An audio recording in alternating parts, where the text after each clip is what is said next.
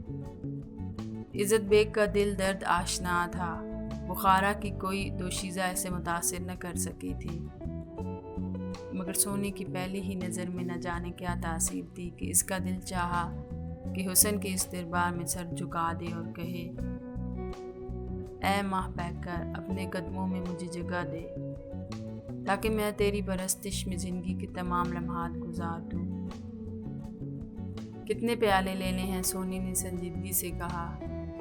عزت بیگ کیا جواب دیتا؟ سونی کو دیکھ کر اس پر غشی سی طاری ہو گئی تھی اور آنکھیں بند ہوتی جا رہی تھی۔ اس کا نوکر پریشان تھا کہ اپنے آقا کو کس طرح سنبھالے۔ سونی کو جواب نہ ملا تو اس نے پھر کہا، کیا ہوا تمہیں؟ کچھ بیمار ہو؟ عزت بیگ کوشش کے باوجود کوئی جواب نہ دے سکا۔ اس کے نوکر نے بات بنائی، سفر کی تھکان ہے، وہ انہیں واپس لے جاؤ، کچھ طبیعت ٹھیک ہو جائے تو آ کے پیالے خرید لینا۔ سونی کے اس روایتی سے جواب سے عزت بیگ کے دل پر ایک چوٹ سی لگی۔ اس نے سنبھل کر کہا، میں بالکل ٹھیک ہوں سونی۔ عزت بیگ نے سونی کے لفظ کو کچھ اس طرح کھینچ کر کہا کہ سونی نے اس تعجب سے اس کا چہرہ دیکھا، پھر فوراً ہی کئی خوبصورت پیالے عزت بیگ کے سامنے لا کر رکھ دیے۔ پسند کر لو، قیمت زیادہ نہیں، پھر بھی تمہارے لیے قیمت کم ہو جائے گی۔ میرا نام عزت بیگ ہے، میں بخارا کا۔ عزت بیگ نے بڑی بے صبری سے اپنا تعارف کرانا شروع کیا، مگر سونی نے اس کی بات درمیان میں ہی کاٹ دی۔ میں گاہکوں کے نام نہیں پوچھا کرتی، پیالے پسند کر لو، سونی نے پیشانی پر بل ڈال کر کہا، اور سونی کی ٹیڑھی نظریں عزت بیگ کے دل میں اترتی چلی گئی۔ اسے اندازہ ہو گیا کہ سونی اس میں کوئی دلچسپی نہیں لے رہی ہے اور اب گفتگو کا کوئی موقع نہیں، مگر وہ اتنی جلدی واپس نہیں جانا چاہتا تھا۔ عزت بیگ پیالے الٹ پلٹ کر رہا تھا، مگر اس کی نظریں سونی کے چہرے کا طواف کر رہی تھی۔ سونی کو اس کے بے تکے پن پر غصہ آ گیا۔ ذرا سنبھال کے دیکھو پیالے، یہ بہت نازک ہیں۔ ہاں، نازک بھی ہیں اور مغرور بھی، عزت بیگ کی زبان سے ایک دم نکل گیا۔ پردیسی، سونی تنگ کر بولی، یہ بات دھیان میں رکھو کہ میں نہ باتیں بناتی ہوں اور نہ کسی کی بات سنتی ہوں۔ عزت بیگ کا یہ وار بھی خالی گیا تو اس کے سینے میں ایک ٹیس سی اٹھی۔ اس نے شرمندہ ہو کر چند پیالے ایک طرف رکھے اور ان کی قیمت پوچھی۔ سونی نے باپ کے کہنے کے مطابق رعایتی قیمت بتائی۔ عزت بیگ ابھی وہاں چند لمحے اور ٹھہرنا چاہتا تھا، اس لیے اس نے سونی کو بھاؤ تاؤ میں الجھانا چاہا، مگر سونی پر اس کا الٹا اثر ہوا۔ پردیسی، قیمت زیادہ معلوم ہوتی ہو یا پیالے پسند نہ آئے ہوں تو کوئی اور دکان دیکھو۔ سونی نے بڑے اکڑے طریقے سے جواب دیا اور جانے کے لیے مڑی۔ نہیں سونی، پیالے مجھے بہت پسند ہیں، عزت بیگ جلدی سے بولا۔ قیمت بھی تم نے بہت مناسب بتائی ہے۔ یہ کہتے ہوئے اس نے جیب سے سکے نکالی اور قیمت سے کچھ زیادہ سکے سونی کی طرف بڑھائے۔ سونی نے سکے گنے اور زیادہ سکے عزت کو واپس کرتے ہوئے کہا، یہ پیسے زیادہ ہیں، کسی فقیر کو دے دینا۔ یہ کہہ کر سونی بڑی تیزی سے دکان کے اندرونی حصے میں چلی گئی۔ عزت بیگ کا منہ کھلا رہ گیا۔ نوکر اپنے آقا کی یہ بات سن رہا تھا۔ وہ سمجھ گیا تھا کہ عزت بیگ کا دل چوٹ کھا گیا ہے اور یہ گھبراہٹ اور بوکھلاہٹ عشق کی ابتدا ہے۔ آخر وہ عزت بیگ کا ہاتھ پکڑ کر بھیڑ سے باہر لے آیا۔ آقا، سرائے چلیے، پہلے روز اتنا ہی کافی ہے۔ نوکر کی بات پر عزت بیگ نے ایک سرد آہ بھری اور سرائے کی طرف چلا۔ عشق کا تیر لگا تو عزت بیگ حال سے بے حال ہو گیا۔ اس کے قدم ڈگمگانے لگے اور سرائے تک پہنچتے پہنچتے اس پر غفلت طاری ہو گئی۔ وہ چارپائی پر بے دم ہو کر گر پڑا۔ یار دوست اس کی حالت دیکھ کر گھبرا گیا۔ نوکر سے پوچھا کہ عزت بیگ کا یہ حال کیسے ہوا ہے؟ نوکر نے انہیں ٹالنے کے لیے کہہ دیا، بازار کی بھیڑ بھاڑ سے آقا کی طبیعت خراب ہو گئی ہے۔ سب نے سرائے کے مالک سے مشورہ کیا۔ وہ بھاگ کے ایک دانا حکیم کو لے آیا۔ حکیم نے نبض دیکھی اور کئی طرح سے کے شربت تجویز کیے۔ دوائیں اور شربت فوراً منگایا گیا اور مریض عشق کو کڑوے کسیلے شربت پلائے گئے، مگر اس مرض کا علاج دواؤں سے کب ہوتا ہے؟ مریض کی حالت بگڑتی گئی، کسی دوا نے اثر نہ کیا۔ رات ہوئی تو عزت بیگ کی بے چینی اور بڑھ گئی۔ وہ بار بار آنکھیں کھولتا، ٹھنڈی آہیں بھرتا، پھر غافل ہو جاتا۔ دوست عاجز ہو کر اپنے اپنے بستروں میں گھس گئے، صرف وفادار ملازم اس کے سرانے بیٹھا رہا۔ بہت رات گئی، عزت بیگ نے آنکھیں کھولی، ملازم نے جھک کر سرگوشی کی۔ آقا دل کو سنبھالیے ورنہ بات کھل جائے گی اور آپ کے دوست آپ کا مذاق اڑائیں گے۔ کیسے صبر کروں، سونو کی تصویر آنکھوں میں گھوم رہی ہے۔ عزت بیگ نے ٹھنڈی سانس لی۔ میری زندگی چاہتے ہو تو فوراً سونی کے پاس چلو ورنہ میرا دم گھٹ جائے گا۔ آقا ہوش کی باتیں کیجیے، آدھی رات ہو رہی ہے، اس وقت اس سے کیسے ملاقات ہو سکتی ہے؟ نوکر نے اسے سمجھایا۔ صبح ہونے دیجیے، پھر کوئی تدبیر کی جائے گی۔ مگر صبح تک تو میری زندگی کی شام ہو جائے گی، عزت بیگ نے افسردگی سے کہا۔ میری آنکھیں سونی کو دیکھنے کے لیے بےتاب ہیں، مجھے اس کی صرف ایک جھلک دکھا دو۔ خدا کے لیے صبر کیجیے میرے آقا، ملازم گھبرا گیا۔ عزت بیگ سب کچھ سمجھ رہا تھا مگر دل تھا کہ پہلو سے نکلا جاتا تھا۔ عشق اور دیوانگی کی پہلی رات تھی۔ ہجر و فراق کی لذت سے عزت بیگ واقف نہ تھا۔ دل میں ٹیس اٹھتی تو وہ تڑپ جاتا۔ فجر کی اذان ہوئی تو عزت بیگ اٹھ کر بیٹھ گیا۔ اس کے وفادار ملازم نے بھی آنکھوں ہی میں رات گزاری تھی اور آقا کی بے چینی کے پیش نظر اپنی جگہ ہل کے بھی کہیں نہیں گیا تھا۔ چلنے کی تیاری کرو، عزت بیگ نے جیسے التجا کی، اب صبر نہیں ہوتا۔ میرے مالک، میرے آقا، ذرا دن تو چڑھنے دو، ابھی تو بازار بھی نہیں کھلا ہوگا۔ ملازم نے عاجزی سے کہا۔ جس وقت عزت بیگ ملازم کے ساتھ تلے کمہار کی دکان پر پہنچا تو وہ دکان کے تھڑے پر نماز پڑھنے میں مصروف تھا۔ یہ دونوں اس کے قریب جا کر کھڑے ہو گئے۔ تلے نے مسکرا کر پوچھا، پردیسیوں خیریت تو ہے؟ یہ صبح ہی صبح کیسے آنا ہوا؟ ملازم نے فوراً جواب دیا، تلے بھائی، میرے آقا کو تمہارے پیالے ایسے پسند آئے کہ پوری رات اپنے دوستوں کو تمہاری فنکاری کی تعریف کرتے رہے اور صبح ہوتے ہی ایسے بے چین ہوئے کہ مجھے لے کر ادھر آ گئے کہ کچھ اور پیالے پسند کر کے خرید لیں۔ تلے کمار اپنی تعریف سے بہت خوش ہوا۔ اس نے چارپائی اندر سے لا کر دکان کے سامنے ڈال دی۔ انہیں بیٹھے ابھی چند ہی لمحے گزرے تھے کہ عزت بیگ کی قسمت نے یاوری کی کہ سونی سوتی ہوئی آنکھوں سے اپنی زلفیں سنوارتی گھر سے نکلی۔ اس کی نظر عزت بیگ پر پڑی تو وہ چونک اٹھی۔ عزت بیگ اس کی طرف دیکھ رہا تھا۔ دونوں کی نظریں ایک لمحے کے لیے ٹکرائیں۔ سونی فوراً ہی دوسری طرف بڑھ گئی اور عزت بیگ کے دل سے ایک آہ نکل گئی۔ عزت بیگ جب سرائے سے چلا تھا تو اس کا چہرہ فک اور رنگ دھواں ہو رہا تھا، مگر سونی پر نظر پڑتے ہی اس کے دل کا گلاب کھل اٹھا تھا اور چہرے پر رونق آ گئی تھی۔ ملازم اسے دیکھ کر مسکرانے لگا۔ عزت بیگ دستکاری کے نمونے دیکھنے لگا تھا مگر جب اسے وہاں قدرت کا ایک شاہکار سونی کی صورت میں نظر آیا تو اس پر ایسا فریفتہ ہوا کہ کھانا پینا تک بھول گیا اور اس کا ایک پیر سرائے میں تو دوسرا تلے کمار کی دکان پر ہوتا۔ صبح شام دیارے یار کے چکر لگانا اس کے فرائض میں شامل ہو گیا تھا۔ عزت بیگ کا عشق اب تک یک طرفہ تھا۔ سونی اس کے دل کی حالت سے واقف نہ تھی۔ عزت بیگ نے سونی کے تیور دیکھ لیے تھے، اس لیے وہ سونی سے کوئی الٹی سیدھی بات نہ کرتا اور صرف آنکھوں کی تشنگی بجھا کر واپس آ جاتا۔ عزت بیگ کے عشق نے بھی ابھی جنون کی صورت اختیار نہ کی تھی۔ جہاں تک ہو سکتا تھا وہ دوستوں سے اپنا راز چھپاتا، سوائے ایک ملازم کے کوئی اور اس کے راز سے واقف نہ تھا۔ مگر عشق و مشق چھپائے نہیں چھپتے۔ اس کے دوست بھی گجرات کے بازار میں گھومتے پھرتے تھے۔ انہوں نے کئی مرتبہ عزت بیگ کو تلے کی دکان پر دیکھا تھا۔ کچھ دن اسی طرح اور گزر گئے۔ اب تو وفادار ملازم کو بھی فکر ہوئی، روز روز کے بازار کے چکر لگانے سے عزت بیگ کسی مشکل میں پھنس سکتا تھا۔ چنانچہ ایک روز ملازم نے اس سے کہا، آقا، اب حالات قابو سے باہر ہوتے جا رہے ہیں۔ آپ کے تمام دوست بخارا جانے کے لیے بےتاب ہیں۔ تلے کمہار کی بیٹی سونی کو میں نے اس لیے آپ کو دکھایا تھا کہ اگر وہ بھی آپ کو پسند کرے تو بات آگے بڑھائی جائے، مگر اس سنگ دل نے آپ پر کوئی توجہ نہ دی۔ اس کی نظروں میں آپ ایک مالدار گاہک کے سوا کچھ اور نہیں۔ پھر کیا ضرورت ہے کہ پتھر کی دیوار سے سر ٹکرایا جائے۔ میری درخواست ہے کہ آپ واپسی کا ارادہ کریں اور جس عزت سے گجرات میں داخل ہوئے تھے اس وقار کے ساتھ یہاں سے رخصت ہوں۔